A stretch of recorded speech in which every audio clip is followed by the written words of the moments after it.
교수님, 세부 전공 분야가 척추 질환인 만큼 의료봉사를 통해서도 세계 여러 나라의 척추 질환자들을 보실 텐데요. 척추 건강에 이상이 생기는 가장 큰 원인이 뭘까요? 공통되는 부분도 있지 않을까 싶습니다. 네, 그렇습니다. 대개 척추 질환은 젊은 연령층에서 생기는 질환과 네. 또 연세가 드신 그 노령층에서 생기는 그러한 질환으로 할 수 있는데요. 네. 젊은 분들은 아무래도 일이나 노동 또는 예. 자기의 직업과 관련된 그러한 척추 질환들이 많은 반면에 노령층의 환자분들은 퇴행성 변화에 의한 그러한 질환들이 많이 있습니다. 네. 그럼 척추 건강, 척추에 대한 의학적인 정의는 어떻게 설명이 됩니까? 척추는 우리 몸을 구성하는 기둥이라고 할 수 있고요. 이제 머리를 받치고 있는 목에서부터 등 흉추, 또 허리의 요추, 골반뼈와 연결되어 있는 천추, 그리고 꼬리뼈라고 흔히 알려져 있는 미추가 있습니다. 네. 이 각 부위에 나타나는 질환이 있기 때문에 여러 가지 다양한 그러한 질환이 있겠습니다. 네. 복잡한 구조라고 봐야 될까요? 좀? 네, 그렇습니다. 아까도 말씀드린 것처럼 척추, 경추, 또 흉추, 요추, 천추, 미추에 그러한 돼 있고 네. 또 각각 부위에마다 7개, 12개, 5개, 또 5개 등의 이러한 척추의 척추체로 구성되어 있어서 네. 여러 개 또 넓은 부위에 그러한 신체 구조물이고 다양한 척추 질환이 생긴다고 할 수 있습니다. 네. 근데 많은 분들이 척추 건강은 곧 허리 건강이다. 이렇게 여기는 분들이 많으신데요. 이거는 잘 이해하고 있는 걸까요? 네, 그렇습니다. 우리 직립하고 있는 걸어다니는 그러한 사람만이 직립해서 걸어다니기 때문에 네. 이곳에 허리에 우리의 몸의 하중이 집중되고 이곳에 생기는 질환이 가장 많겠습니다. 예. 근데 참 보면은 허리 통증이 흔합니다. 그런 만큼 잘 분별할 필요도 있지 않을까 싶은데요. 단순한 요통, 병적인 요통이 있다고요. 이게 어떤 차이가 있을까요, 교수님? 네. 단순한 요통과 병적인 요통이 있는데요. 예. 단순한 요통은 생활에서 흔히 발생하는 그러한 요추염좌라든가 또는 근육의 경련 등에 의해서 일시적으로 또 네. 자연히 날 수 있는 그러한 통증을 단순한 요통이라고 할 수 있겠고요. 병적인 요통은 자연적 치유보다는 의료적인 그러한 도움을 받아야 나을 수 있는 요통을 병적인 요통이라고 할 수 있겠습니다. 네. 그러면은 갑자기 생기는 급성 요통이라고 한다면 이렇게 근육이 뭉쳐서 생기는 통증으로 봐도 될까요? 네. 대부분은 근육이 뭉치거나 또는 근육, 인대 이런 데가 염좌를 일으켜서 통증이 나타나는 경우가 많은데요. 네. 그렇지만 추간판 탈출증이라고 해서 우리 몸의 디스크에서 안에 있는 수핵이 섬유륜을 뚫고 탈출하면서 신경을 갑자기 눌러서 생기는 그러한 급성 요통도 있겠습니다. 네. 디스크의 문제가 허리 통증까지 가는 경우가 많죠, 실제로. 네, 그렇습니다. 1000명 인구당 5명 내지 20명에서 매년 디스크가 발생한다고 그렇게 알려져 있습니다. 네. 그래서 흔한 그런 질환으로 봐야 하겠습니다. 네. 또 다리가 당기는 좌골 신경통의 원인도 허리에 있다는 말을 하더라고요. 이것도 네. 관련이 있습니까? 네, 좌골신경은 우리 몸 다리의 신경인데 이것이 허리에서 신경근이 나와서 신경총을 이루고 그리고 그 신경총 중에 가장 굵은 말초신경이 좌골신경입니다. 네. 이 좌골신경 통증의 원인은 허리에 있는 경우가 많이 있습니다. 그럼 통증으로 본다면 허리 디스크 탈출과 좌골 신경통 어느 쪽이 좀 더 심할까요? 통증으로 고생하는 분들이 많으실 것 같은데요. 맞습니다. 이제 허리 디스크에 의한 통증이 처음에는 요통으로 시작되었다가 예. 하지, 다리로 통증이 뻗치는 좌골신경통이 나타나는 경우가 많습니다. 환자분들이 병원에 찾을 때에는 좌골신경통, 즉 하지의 통증이 나타나는 이유가 많기 때문에 네. 허리 통증보다는 좌골신경통의 통증이 조금 더 심하다고 할 수 있습니다. 네. 하지만 허리 요통도 심한 경우가 있기 때문에 딱 어느 부위의 통증이 더 심하다 이렇게 단정적으로 말씀드리기는 어렵습니다. 네. 근데 참 많은 분들이 고민하고 걱정하는 부분이 치료, 특히 수술입니다.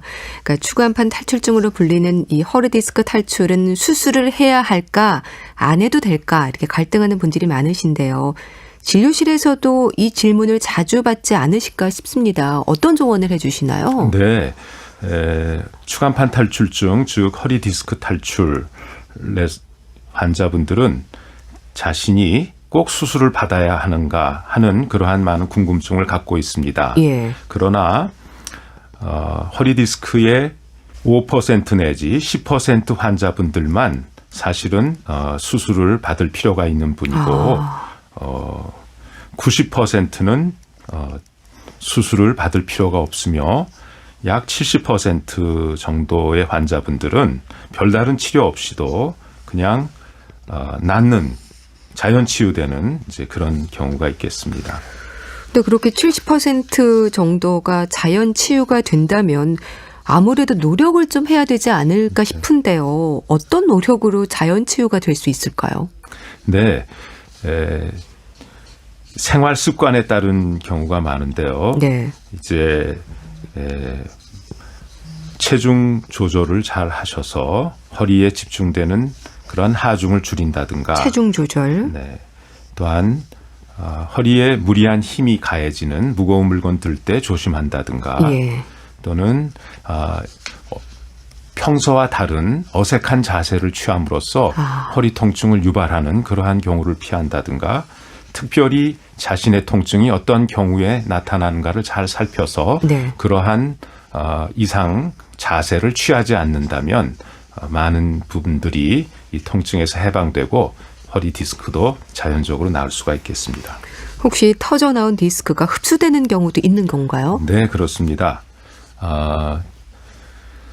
디스크 안쪽에 있는 수핵이라는 부분은 수핵. 섬유륜이 균열이 있어서 섬유륜이 터졌을 때 그 밖으로 빠져나오는 것인데 예. 오히려 섬유륜을 뚫고 나온 수핵은 자연적으로 우리 몸의 면역 체계에 의해서 흡수가 되는 경우가 많습니다. 그래서 디스크는 저절로 흡수돼서 검사를 했을 때 터졌던 디스크가 없어지는 경우가 종종 있습니다. 네. 근데 참 통증이 심하거나 할 때 환자 입장에서는 병원을 두세 군데는 다니면서 상태를 확인하게 되거든요. 그런데 의견이 다른 경우도 참 많습니다. 그러니까 수술을 해야 한다? 아니다. 약물이나 물리치료를 통해서 좀 더 지켜보자. 이럴 때 환자들의 고민이 깊어지는데 이 부분에 대해서도 좀 조언을 해주세요. 네. 병원에 가셨을 때 환자분이 오자마자 네. 수술을 권하는 경우는 그렇게 많지는 않을 것입니다. 약물이나 물리치료를 권유를 받으셨다면 예. 그 처방에 따라서 치료를 해보시고 또 수술을 권유받으실 경우에는 한 병원뿐만이 아니고 다른 병원도 가셔서 두 군데 이상의 의사의 의견을 들으시고 환자분께서 결정하시는 것이 좋지 않을까 그렇게 생각을 합니다. 네. 그럼에도 불구하고 이제 수술이 필요한 경우는 어느 정도의 상태일까요? 네, 허리 디스크로 인해서 수술을 받는 경우는 아주 심한 경우입니다. 첫 번째, 마미 신경 증후군이라고 해서 디스크의 양이 아주 많은 탈출된 디스크의 양이 많아서 신경을 갑자기 누르고 예. 여기에 따라서 소변, 대변, 배변 이상이 생기는 경우를 들 수 있습니다. 예. 그 밖에 극심한 통증으로 보존적 치료를 통해서 낫지 않는다든가 또는 근력 위약 등의 하지마비가 발생한 것이 진행한 경우에는 네. 수술이 필요하다고 하겠습니다. 대소변 조절이 안 되는 경우도 많은가요? 척추 건강 이상으로? 그렇습니다. 척수 또는 말초신경인 마미신경총의 신경들이 눌릴 경우에 예. 대소변을 조절하는 방광 또는 직장 등의 조절 기능이 약해지면서 대소변 보는 일이 어려워질 수가 있습니다.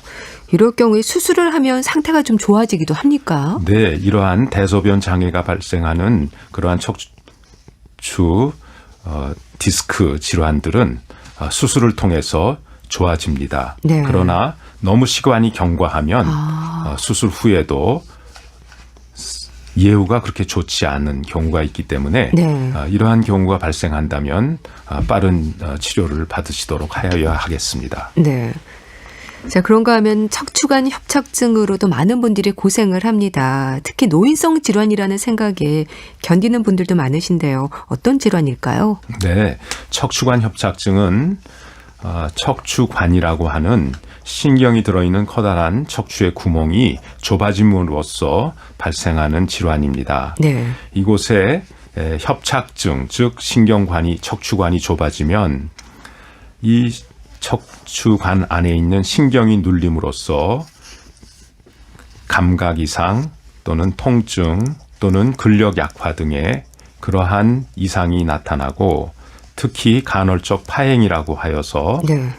어느 정도 걷는 거리 시점에 통증이 발생하고 또 앉아서 쉬거나 또는 누워서 쉬면 통증이 가라앉는 네. 그러한 간헐적 파행을 특징으로 하는 질환입니다. 그러면 증상으로 볼 때 특징적인 부분이라고 한다면 움직일 때 통증이 오는 건가요? 네, 그런 경우가 많습니다. 예. 환자분들이 5분, 10분 이상 또는 걸었는데 이것이 다리의 감각 또는 통증 또는 근력 약화 등의 그러한 파행 증세가 나타나고 따라서 더 이상 걷기가 어려워져서 네. 쪼그려 앉아서 쉬면 다시 통증이 풀리고 감각, 근력도 회복되는 이러한 경우가 있는데 이 척추관 협착증의 특징적인 그러한 증상이라고 말할 수 있겠습니다. 근데 걸을 때 허리보다는 엉덩이와 다리 쪽 통증이 심하다고 하더라고요. 네. 그 이유는 걸을 때 우리 몸에 더 많은 혈액순환을 필요로 하는데 네. 그런데 척추관이 좁아져 있다 보니까 그곳에 혈류 증가가 억제되고 따라서 신경, 다리 쪽에 가는 신경에 허혈 현상이 일어나서 네. 신경 이상 증세를 나타납니다. 그래서 이 다리 쪽으로 가는 그 신경근들의 상대적 허혈로 인해서 간헐적 파행이 나타나고 네. 이것이 다리 통증이 심한 원인이 됩니다. 그래서 주사 치료도 많이 받으시던데요. 주로 어떤 치료들이 진행이 될까요? 네, 척추관 협착증에 의한 그러한 통증을 가라앉히기 위하여서는 우선 이런 통증이 일어나는 그러한 원인을 피하고 예. 또 비스테로이드성 소염 진통제 등을 복용하면 초기에는 큰 효과를 볼 수가 있습니다. 네. 그런데 이러한 약물 치료로서 치료가 되지 않는다면 경막외 신경근 차단술이라는 그러한 주사 치료도 받기도 하겠습니다. 네. 이런 주사 치료는 얼마나 자주 받을 수 있는 건가요? 대개 주사 치료는 국소 마취제와 스테로이드를 사용하여 치료를 받게 됩니다. 네. 그런데 스테로이드는 오래 쓰면 또는 자주 쓰면 부작용이 있으므로 네. 6개월에 3회 내지 4회 3에서 이상은 4회? 예. 피하는 것이 좋겠습니다. 그렇군요. 수술이 필요한 경우는 어떤 경우일까요?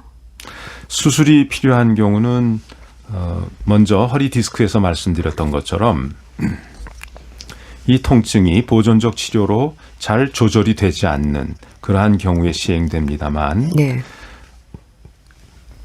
다리 근력이 너무 빠져서 근육이 위축이 온다든가 예. 또는 간헐적 파행이 너무 자주 일어나서 일상생활이 어렵게 된다든가 또는 척추관이 너무 좁아져서 그 마미신경총 신경다발이 한꺼번에 눌리게 돼서 소대변 장애가 발생하는 경우가 생기는데 이때는 수술을 해야 하겠습니다. 그렇군요.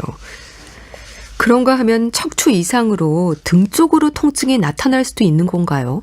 예, 그렇습니다.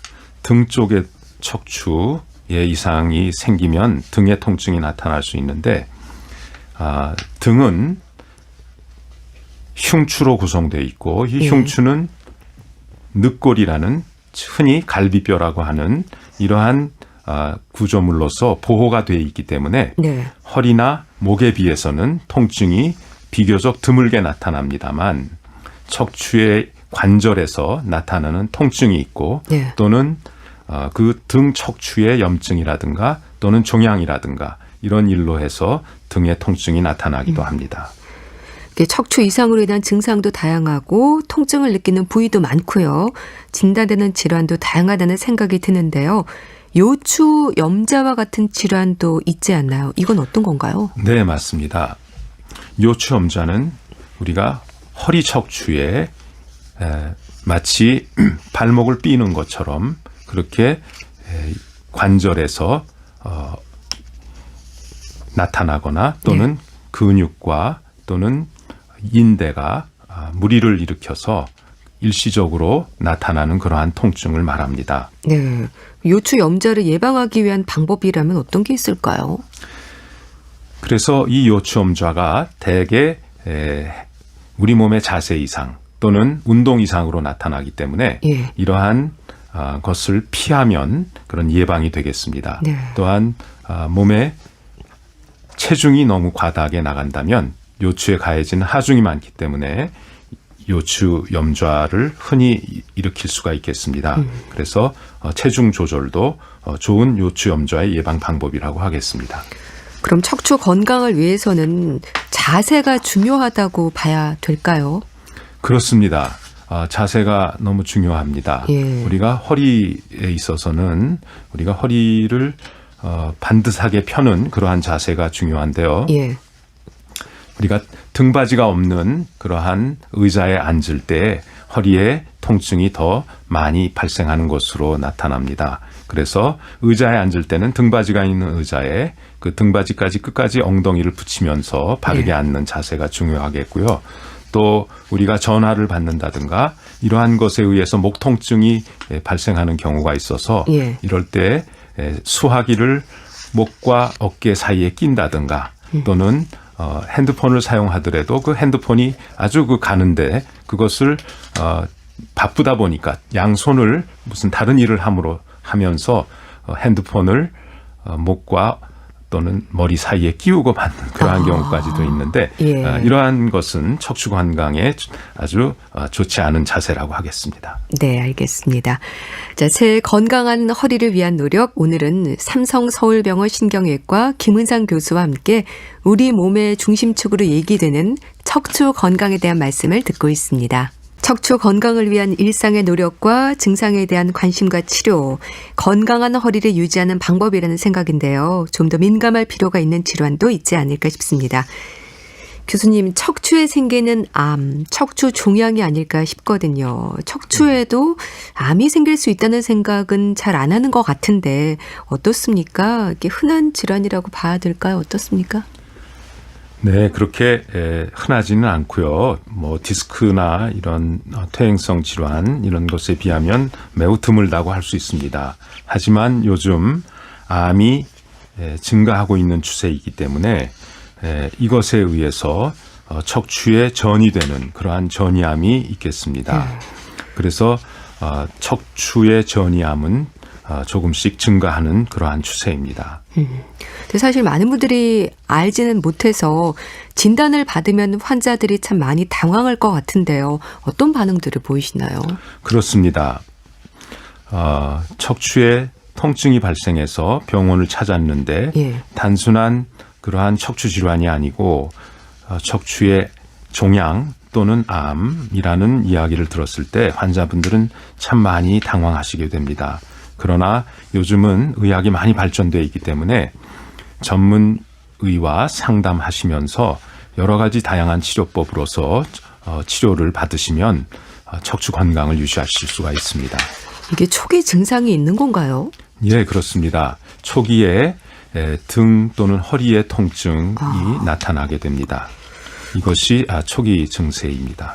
주로 등 쪽으로 통증이 생긴다고 하던데 그거는 왜 그런 건가요? 네, 우리의 등의 흉추는 12개가 있고 예. 경추, 즉 목 5개 또는 허리에 있는 요추 5개에 비해서 우선 척추의 개수가 많기 때문에 이곳에 질환이 많이 생기고 또 암이나 또 전이암 같은 것들이 이곳에 빈발하게 됩니다.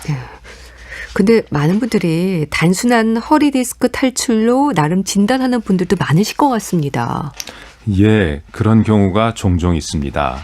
허리 통증의 원인이 대개 허리 디스크 탈출 아닌가 네. 이렇게 이제 생각을 환자분들이 하시는데 이러한 생각을 가지고 병원에 찾아가서 여러 가지 검사를 통해서 척추암 또는 전이암으로 밝혀질 경우에는 환자분 또 가족분들이 많이 놀라시게 되죠. 네. 척추 종양에도 종류가 많습니까? 네, 척추 종양에는 원발성 척추 종양과 또는 전이성 척추 종양 또 척추암 등이 있는데요. 원발성 척추 종양은 아주 드문 종양이라고 할 수 있습니다. 네. 그러나 전이성 척추 종양은 흔하지는 않지만 그래도 꾸준히 증가하고 있기 때문에 통증이 있을 경우에는 병원을 찾으시고 또 여기에 대한 정확한 원인을 진단받으시도록 하는 것이 좋겠습니다. 네.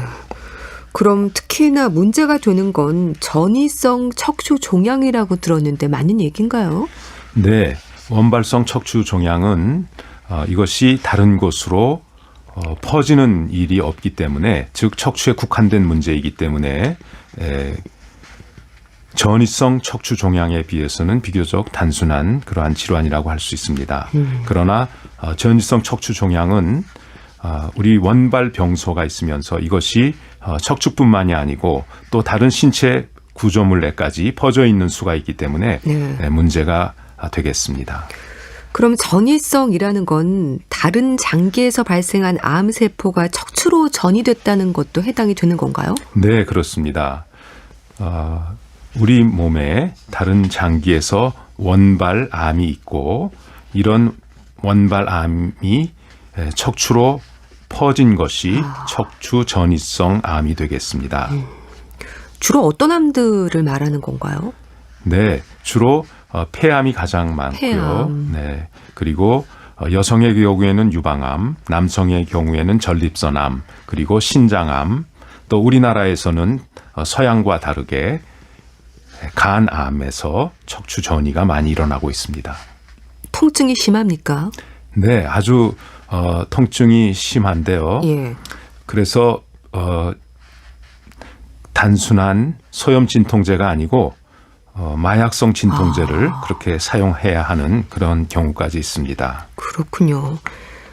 그래서 척추 종양 역시 조기 발견이 중요할 것 같은데요. 검사를 받아볼 필요가 있는 의심 증상들 어떤 게 있을까요? 네, 맞습니다. 그 척추 종양에 의한 통증은 허리 디스크의 통증과는 좀 다른 양상을 띱니다. 네. 허리 디스크의 통증은 주로 움직일 때 그리고 통증이 발생하고 또 저녁보다는 낮에 활동 시간에 통증이 많이 발생하는 데 비해서 네.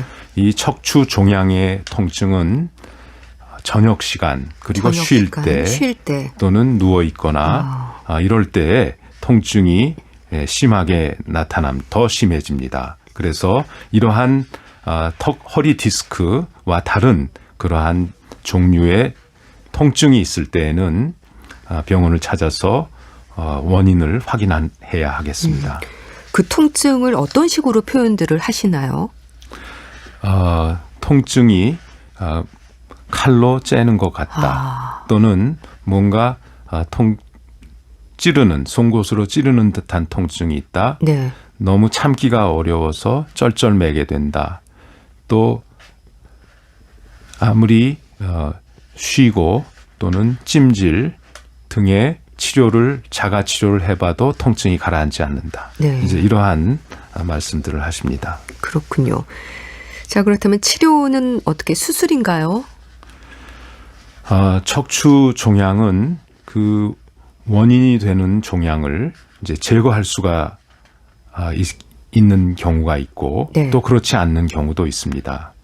그래서 이 척추 종양의 치료는 원발성 종양일 경우에는 수술이 치료 방법이 되겠습니다. 예. 그러나 전이성 종양은 원발 병소가 있고 또 이것이 다른 장기로도 퍼져 있는 경우가 있기 때문에